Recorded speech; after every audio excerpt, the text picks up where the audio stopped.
Oke guys, Assalamualaikum warahmatullahi wabarakatuh. Kembali lagi bersama gua sebagai host coretan Taufikur Rahman. Let's go. Di sini kita membahas seputar Gen Z yang dimana itu generasi-generasi yang mungkin bisa dibilang generasi micin ataupun abal-abal dengan catatan bingung untuk menentukan tujuan. Di sini kita membahasnya secara lengkap guys. Oke, let's go.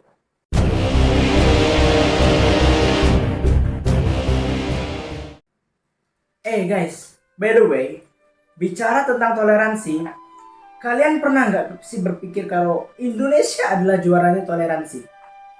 Entah itu dari realitanya, seperti contoh di Indonesia itu banyak agama yang berbeda-beda, dan itu pun kan udah tertera di dalam Pancasila, ketuhanan yang Maha Esa. Jadi Tuhannya tuh nggak spesifik gitu loh, nggak Allah ataupun apa gitu kan. Kalau dipikir-pikir sih mungkin ya, kalau toleransi itu Indonesia juaranya. Karena sebelum ada Pancasila, kita semua telah menjunjung tinggi toleransi. Bukan hanya dibuktikan oleh agama aja, tapi oleh warna kulit, suku, ras, budaya, itu, ini, semua pendapat, pemilu. Pokoknya kita penuh toleransi gitu. Yang seharusnya toleransi ini perlu kita tanamkan. Oke enggak? Apalagi pas di waktu panas-panasnya, haredang-haredangnya mepet pemilu ini, toleransi itu sangat dibutuhkan. Tapi bang, lu kan bahas generasi Z, kenapa ini bahas toleransi? Ntar dulu, gini gue jelasin. Sekarang banyak terpecah belah oleh hal-hal sepele yang itu pun mungkin karena kurangnya toleransi yang tinggi. Dan itu pun sangat berdampak dan menyerang di kalangan saat ini yang sedang populer, kalangan Gen Z. Sekali lagi, sekarang banyak virus-virus, tapi virusnya bukan penyakit, bukan corona kayak berapa tahun yang lalu, tapi ini beda lagi. Karena ini penyakitnya itu menyerang masa depan bangsa dan negara kita. Gitu. Jadi kayak apa ya? Saling mencemooh sono sama sini. Terus saling menjelek-jelekan antara pihak satu maupun pihak lain, dan itu pun sebagai dalamnya ialah orang-orang yang mengerti, tapi yang mendapatkan akibatnya itu orang-orang kayak kita ini loh guys. Generasi-generasi Z ini banyak termakan oleh hoax, itu poinnya guys.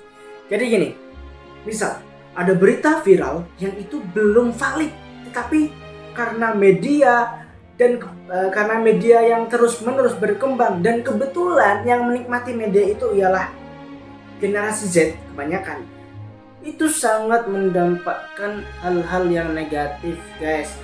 Kayak kemarin kita bahas kesehatan jiwa kita terganggu mungkin, terus kita jadinya negatif thinking terus.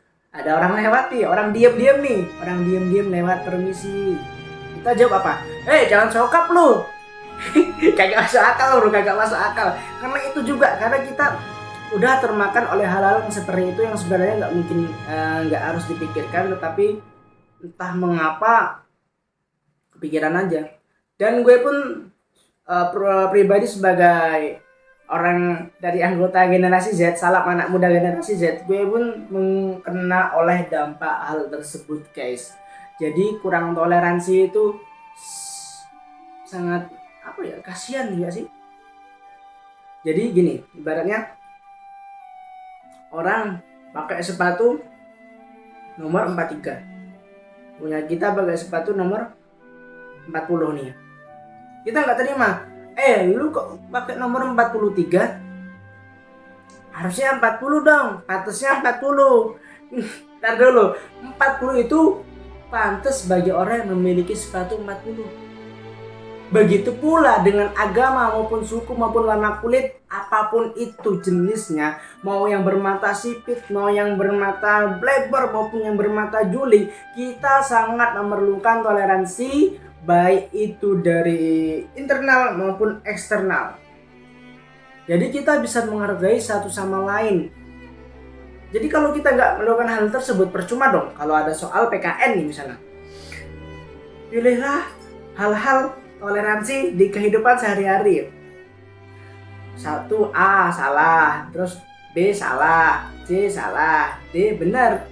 Menghargai satu sama lain. Jadi bukan hanya di kertas putih kita menghargai sesuatu, tetapi di luar itu, di kehidupan kita yang nyata, kita pun harus bisa menghargai satu sama lain.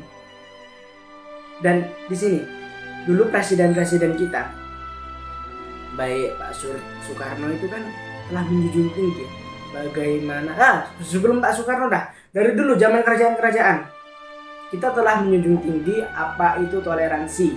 Mungkin karena dijajah aja jadi kita terpecah belah. Soalnya kita toleransi mah ya udah gitu loh. Itu urusan lu, ini urusan gua. Lakum dinukum wali yadin. Allah. Itu enggak sih? Masuk akal kan? Jadi apalagi di saat panas-panas seperti ini, diulang lagi nih.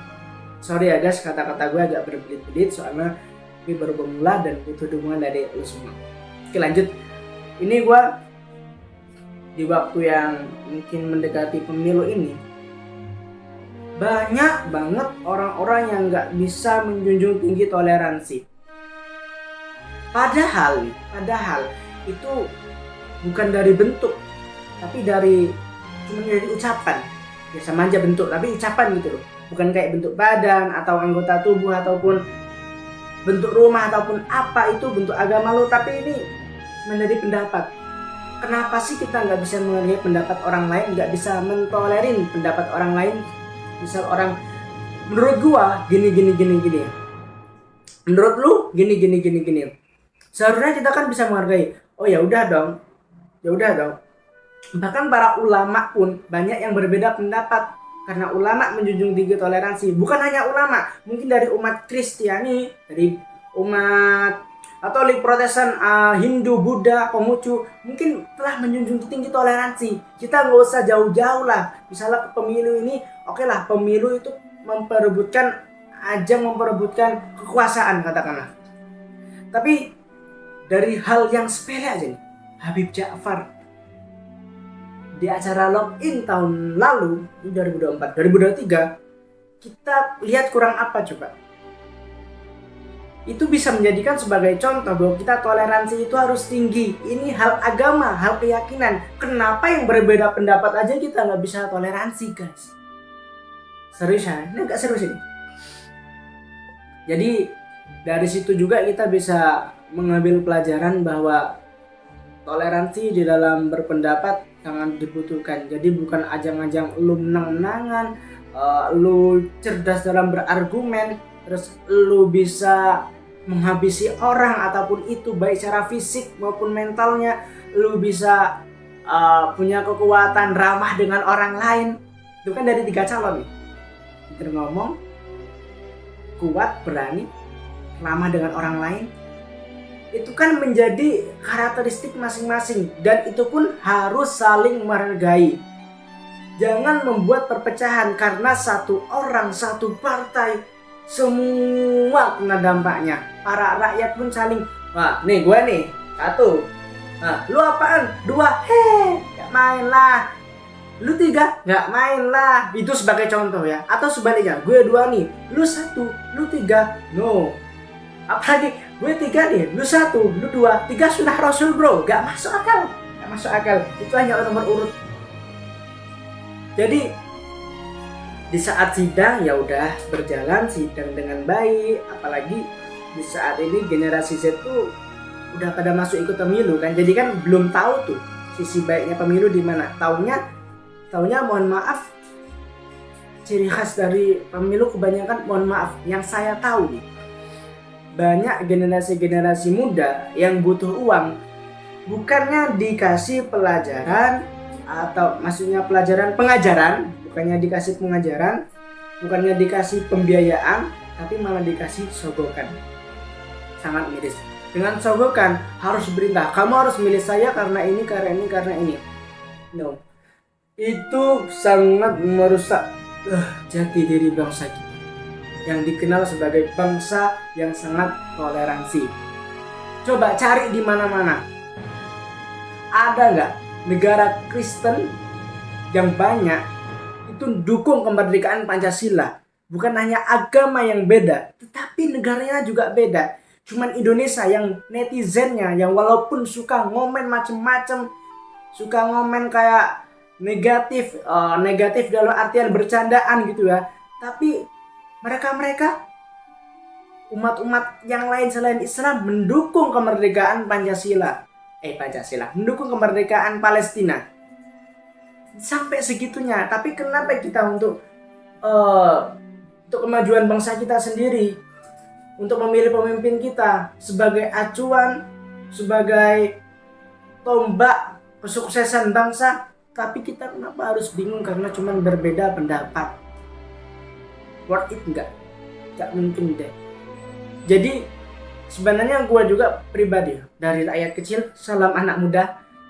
Sebenarnya mungkin ada sebagian orang yang golput karena dia itu mungkin bingung ya mau milih siapa, terus takut karena apa, terus kok gue mau milih tapi ini ada kurangnya banyak. Itu mungkin bisa terjadi ya karena apa? Karena saling mencemooh satu sama lain. Jadi debat itu ya debat aja, jadi debat argumen, bukan saling menjatuhkan satu sama lain. Oke, mensupport nggak apa-apa, tapi support bukan berarti menjatuhkan orang lain. Itu toleransi sangat diperlukan untuk generasi kita, khususnya generasi Z yang saat ini mungkin juga baru masuk pemilu. Gue juga baru tahun ini juga ikut pemilu. Mungkin teman-teman bisa paham lah dan sedikit sadar dari kata-kata saya yang mungkin rakyat kecil seneng ngomong, yang mungkin channelnya belum terlalu terkenal. Mungkin lu siapa sih berani ngomong kayak gitu, speak up kayak gitu, punya backingan? Enggak punya. Gue cuma hanya menyampaikan argumen anak muda yang itu bisa menjadi overthinking gue tiap hari, dan di channel ini gue menyampaikan kepada teman-teman semuanya. Oke, salam toleransi untuk kemajuan bangsa Indonesia. Semangat ke depannya, dan jangan lupa, mungkin ini akhir pertemuan kita di channel ini. Jangan lupa like, subscribe, dan komen yang sebanyak-banyaknya karena itu gratis. Tapi yang gue butuhkan komen, karena komen itu sangat berpengaruh ke channel ini. Komen yang positif maksudnya. Ntar besok bahas apa. Tolong lu semua komen ya guys, karena biar kita punya referensi juga. Oke? Jangan lupa. Thank you. Dadah.